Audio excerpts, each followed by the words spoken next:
3.5 కోట్ల నుండి 5.5 కోట్ల బడ్జెట్ లో ప్రీమియం విల్లాస్ లో centralised AC with fresh air infusion అందిస్తుంది జనప్రియ అప్స్కేల్ ఎలీసియం.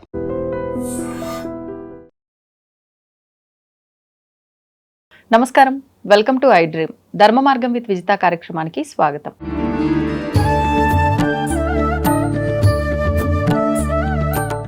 నమస్కారం గురుగారు. పరమేశ్వరార్పణం. చాలా మందిలో ఉండే ఒక సందేహం ఏంటంటే గురుగారు, నిత్యము చేసే విధానాలు ఆచరిస్తున్నాము, ధూపదీప నైవేద్యాలు, అదేవిధంగా పూజలు వ్రతాలు ఇలాంటివన్నీ చేస్తున్నాము, అయినా మా కష్టాలు నెరవేరట్లేదు, మా పూజలకి ఫలితం దక్కట్లేదు అనే ఆలోచనలో చాలామంది ఉన్నారు.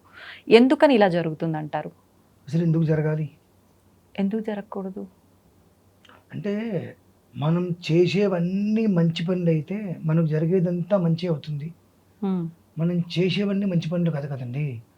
ఇప్పుడు మొక్కే నోటికన్నా సహకారం చేసే చేతులు చాలా మిన్న అంటారు.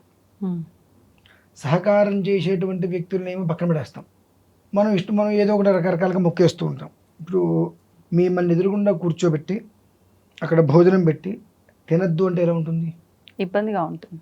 అలానే ఆ భోజనంలో రాళ్ళు రప్పులు రకరకాలుగా మట్టి గడ్డలు వేసేసి ప్లేట్ ముందు పెడితే అది కూడా అంతే కదండి. సో మనం చేసేటువంటి చేష్టలు ఎలా ఉన్నాయి అనేటువంటి విషయం మనం మర్చిపోతున్నాం. మనకు వచ్చే ఫలితం మీద మాత్రమే దృష్టి పెడుతున్నాం, కానీ మనం చేసే చేష్టలు మనం గుర్తుండట్లా. ఏం చేసినా నా ఫలితం నాకు రావాలి. మనం చేయవలసింది, మీరు 1వ తరగతో ఎల్కేజీను యూకేజీను చదివేసేసి నాకు ఉద్యోగం రావాలంటే అర్హత ఉండాలి. అంటే ప్రతిదానికి ఒక అర్హత అనేటువంటిది అవసరం. అర్హత వచ్చేటువంటి చోట మనం ఏం చేస్తున్నాం? దాన్ని చెడగొట్టుకుంటున్నాం. అర్హత లేని చోట మనం వెతుకుతున్నాం. దీనివల్ల మనకు ఫలితం ఎక్కడి నుంచి వస్తుంది? అంటే దీనికి ప్రధాన అంశం ఏమిటి అంటే, ఏది ఎప్పుడు ఎలా చేయాలి, ఏ విధానాన్ని అనుసరించాలనేటువంటిది ఒకటి ఉంది. అది కాకుండా నేను కొన్ని కార్యక్రమాలకు చూస్తూ ఉంటాను. లక్ష్మీమ్మవారి ఫోటో కొనుక్కొని వస్తారు. ఆ ఫోటోలో ఆల్రెడీ బొట్టు ఉంటుందిగా, మళ్ళీ వీళ్ళు గంధం పెట్టి బొట్టు పెడితే కానీ సాటిస్ఫాక్షన్ ఉండదు. మరి పెట్టొద్దండి.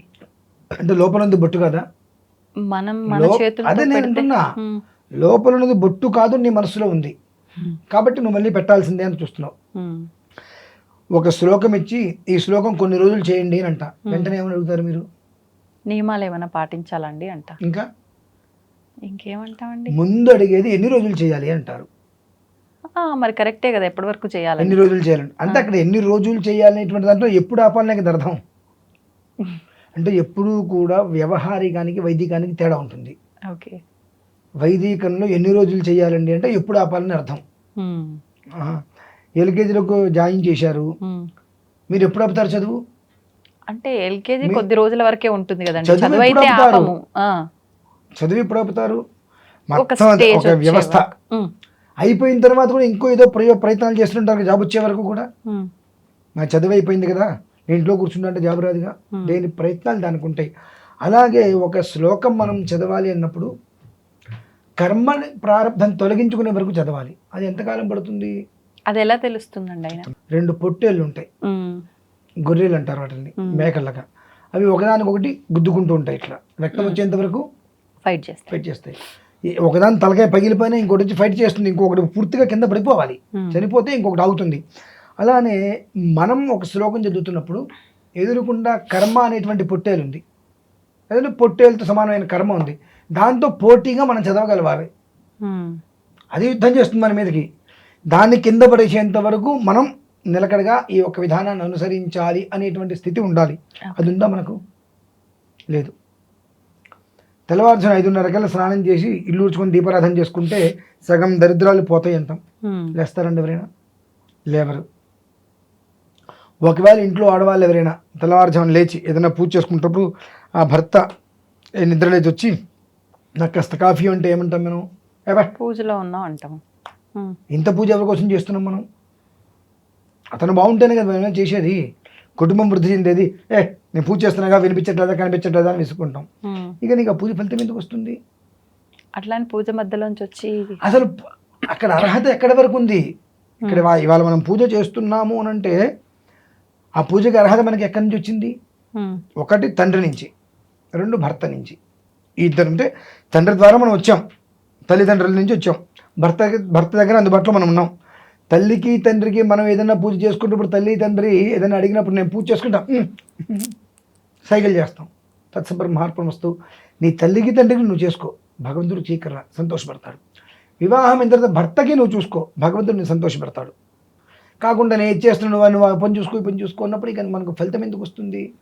మనం చేసేవన్నీ మంచి పనులు అయితే మనకు వచ్చేదంతా మంచి. అలా మనం ఏం చేస్తున్నాము, మనతో ఎవరు ఎలా ఉన్నారు, మనం ఎవరితో ఎలా ఉన్నాము, మనతో ఉన్న వాళ్ళతో మనం ఎలా ఉంటున్నాము అనేటువంటిది మనకు ఉండాలిగా కొంచెం ఆలోచన. అది ఉన్నప్పుడు భగవంతుడు హర్షిస్తాడు.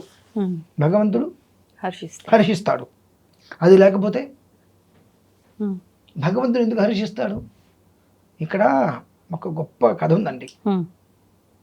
అంటే ధర్మం అంటే ఏమిటనే విషయంలో గరుత్మంతుడికి బాగా ఆకలిస్తుంది. గరుత్మంతుడికి ఆకలిస్తుంది బాగా, పుణ్య విధానం.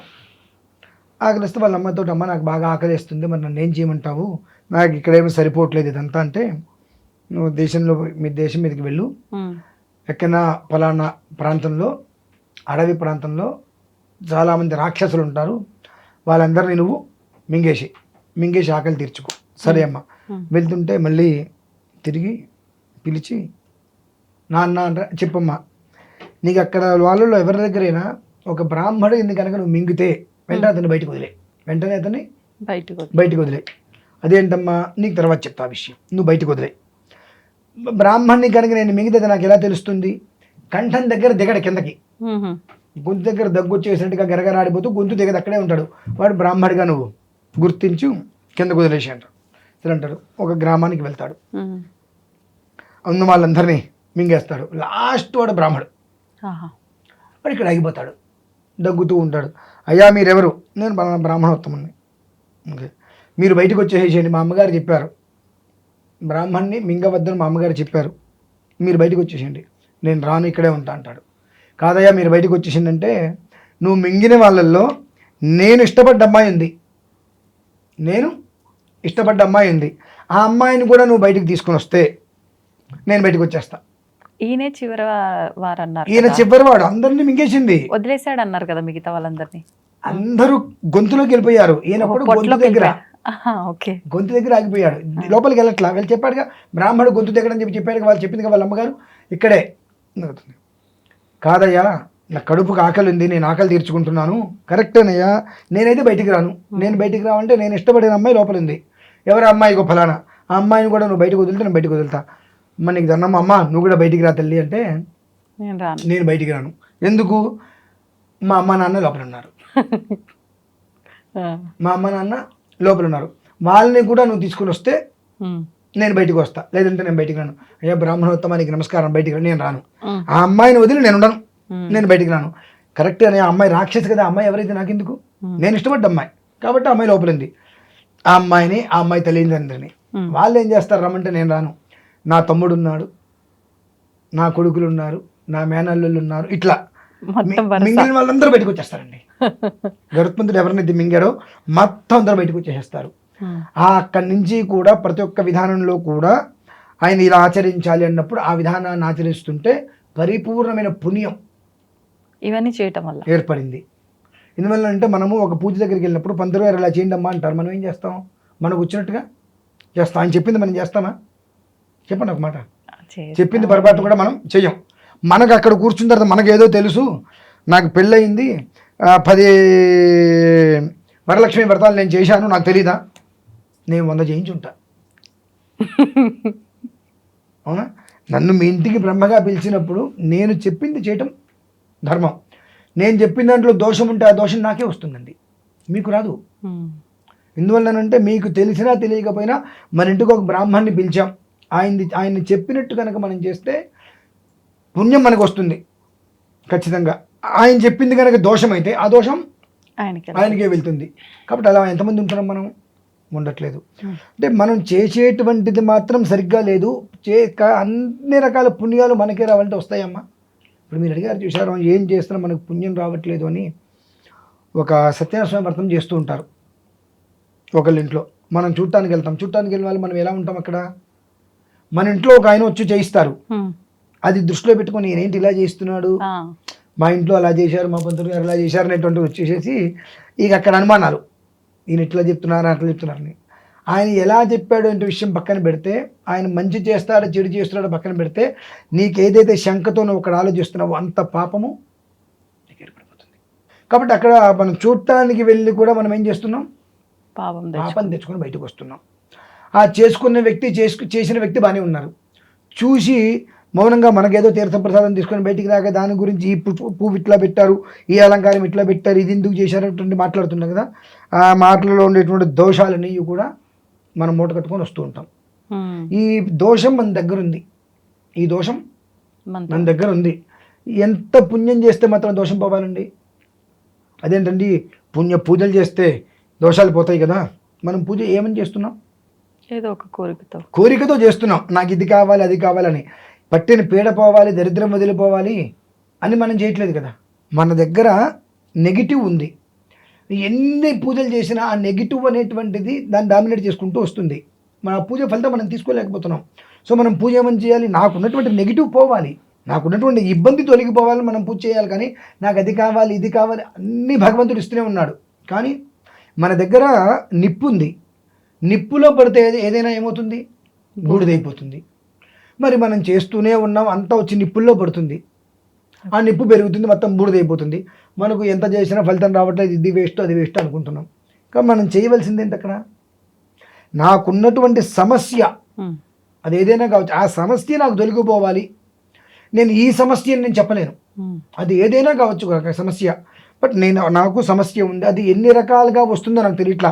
ఒక మనిషి నా మీద పడి ఏడుస్తున్నాడా, 10 మంది నా మీద పడి ఏడుస్తున్నారా, ఒక మనిషి నన్ను ఇబ్బంది పెడుతున్నారా, 10 మంది ఇబ్బంది పెడుతున్నారా తెలియట్లా. నాకు ఇబ్బంది అయితే వచ్చింది, ఆ ఇబ్బంది ఏంటో నేను చెప్పలేకపోతున్నా తండ్రి నీకు. ఆ ఇబ్బంది చెప్పలేనటువంటి ఇబ్బంది ఏదైతే ఉందో దాని నుంచి నేను బయటపడాలి అని మనం ఆరాధన చేస్తే అక్కడి నుంచి మనం బయటపడ్డప్పుడు మనకు రావాల్సిన మొత్తం మనకు వస్తాయి. అది కాకుండా మనం ఏదో చేసేస్తా నాకు అన్నీ రావాలంటే, ఉన్నది పోంది అన్నీ రమ్మంటే వస్తాయా? ఉన్నది పోతే మనకు రావాల్సిన సిద్ధంగా ఉన్నాయి, ఆ ఉన్నది పోయినప్పుడే కదా మనకు రావాల్సింది వచ్చేది.